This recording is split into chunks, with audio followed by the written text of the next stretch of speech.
Hey, I'm Brian Van, SportbikeTrackHere.com. Today we're going to break down the all-new AGV K1S full-face helmet.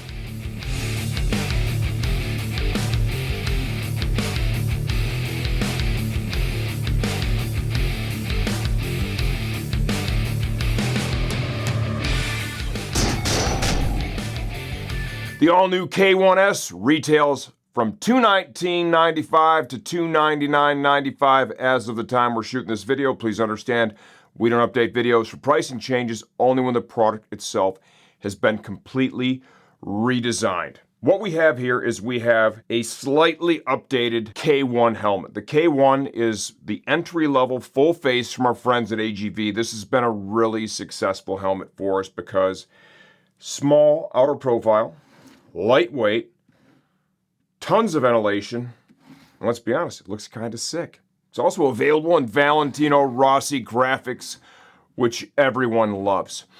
This is an intermediate oval-shaped helmet. It's going to fit most riders here in North America very well. This is a medium. I wore it quite a bit in the office. I've not ridden in it. I measure 58 centimeters on the money. I got a good, comfortable fit. Use the size chart in conjunction with the information I just gave you to help choose the best fitting helmet for yourself. 3.3 pounds on our digital shipping scale in size medium for the K1S. It is ECE 22.06, which is the latest and greatest European certification for helmets, as well as DOT certified, so it is road legal here in the US. Now, when you look at this helmet and you compare it to their high-end Pista GPRR, okay, it's got a very similar shape and ventilation system. Two large intake vents here at the chin that are switched inside the chin bar, right there.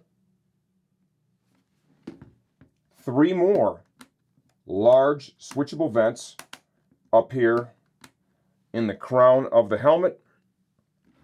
And then you come to the back of the helmet. It's got this spoiler with two fixed open exhaust vents. The shield has a shield crack, and it is a pin lock ready shield. It's able to accept their Max Vision pin lock insert. That takes the helmet to the point where it offers true fog-free performance. That little crack is nice if you're not using the pin lock and you get a little bit of fogging going on in the shield, say earlier in the day, right, or when the climate's a little more humid. You crack that, you get moving, it removes all the fog very quickly, and it saves you from having to purchase the pin lock insert. The shield itself has multiple detents, so it's able to hold itself open at various points throughout the helmet. It is also Bluetooth communicator ready. When we disassemble the helmet in the second part of this video, we're going to show you the pockets that are built into the EPS that allow you to install any of the universal communicators on the market and add that entertainment system to your helmet. Most street riders love to have a communicator. You pair it to your phone, you can listen to music, or if you're riding with some friends, you're able to communicate with them while you are on the ride.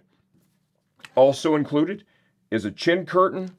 This is easily installed right here in the chin area, and this helps to calm and quiet the noise in that area, makes the ride a little bit more comfortable, a little quieter. Double D-ring retention system for safety. We have two shell sizes, and they're going to break small, extra small, medium, large, extra large 2X. So it breaks right in the middle of that. And then there are a total of two different EPS used in each of the two shell sizes. So you have four EPS sizes and two shell sizes. The shell material that's used with this is thermoplastic resin. Okay, that's why the price point of this is so affordable. This thing, as previously stated, has been super popular because it gives you that high-end look and feel. Like when you put this helmet on, it feels great. It doesn't offer, right, a real bulbous size, and you can see how narrow this one is. AGV has really been able to control the size of the helmet while still delivering a package that is ECE 2206 certified. This thing's pretty narrow. I mean, it doesn't have a big footprint. Comparing it to an Arai Corsair X, you can clearly see the AGV is much narrower. Glasses compatibility. This is compatible with glasses. What I noticed was they were hard to put in, but once the glasses were slid into position, they became very comfortable, almost invisible, and most importantly, they sat in the proper position, so they were super comfortable. Okay, let's go ahead and take the helmet apart and give you a closer look from the inside out. Starting with the shield. Raise the shield into the upwardmost position. Pull on this trigger right here, pull down, and from there, you're able to rotate the shield right out. So push down, and then rock the bottom out like that, and then pull down. Off comes the shield. To put the shield back on, there is a tab right here at the top where my index finger is. You're going to want to slide that into the slot here, and then put a little pressure in and down. Do that on the other side. Before you ride, what I recommend doing is operating the shield a couple of times to make sure both sides are clipped in securely and you're not going to have a shield fly off while you're on the road because you didn't clip it in all the way. Now let's have a look at the interior of the helmet. The neck roll and the cheek pads are all one piece. That's something we've seen AGV move to in the last few years. To remove it, go ahead and slide your fingers in between the EPS of the helmet and the backing of the cheek pad. You're going to find 3 snaps on both cheek pads. Release those on both sides. Once you've done that, go ahead and grab the front of the cheek pad. I want you to pull out and back just a little bit,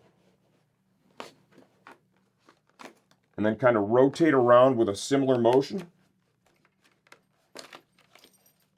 like so. To remove the top pad of the helmet, we have 2 snaps at the back. We have 2 snaps up in the brow, along with a very small Velcro patch in the center of the brow. You never want to just pull on the liner itself. You always want to slide your thumb or your fingers in between the backing of the interior pad and the EPS of the helmet to help release that snap.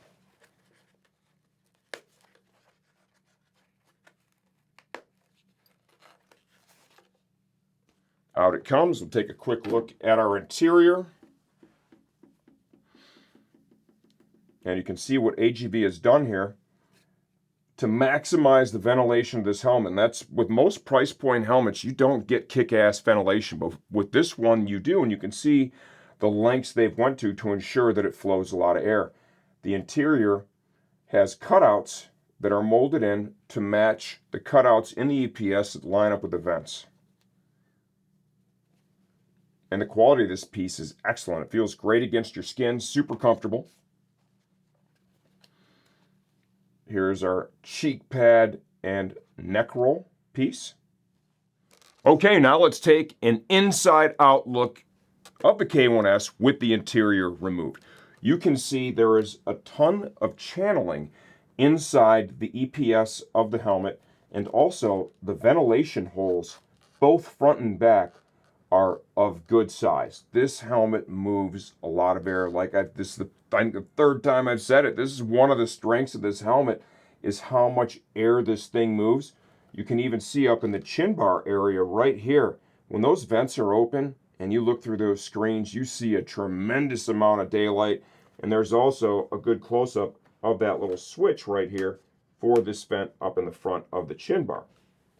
If you plan to install a Bluetooth communicator, there are pads that are installed in the helmet. They're very easily removable. You can see that's removed now. It creates a pocket. That is going to fit the majority of the speakers on the market. I know there are some larger speakers that are available now.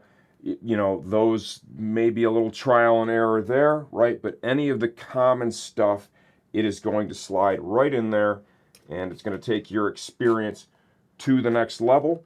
When I look inside here, when I look at the interior of the helmet and the shield, the quality of this product is excellent. It's probably more than you would normally expect selling at a price point of $219 to $299. The $219 is going to be your solids like we're looking at here. The $299s will be if you want a Valentino Rossi graphic, and let's face it, who doesn't want a Valentino Rossi graphic? Those helmets are sick, right? Lots of value, lots of performance, very affordable price. This is going to be every bit as successful as its predecessor. One note I would like to make is that the shields for this helmet uses 2 different size shields. We break that out in our product listing, so it's very clear which one you're going to need if you want to add a tinted shield to your K1S helmet. If you have any questions, leave those in the comment section of this video. I answer all that stuff myself, and I'm always here to make sure you choose the right gear for your next ride.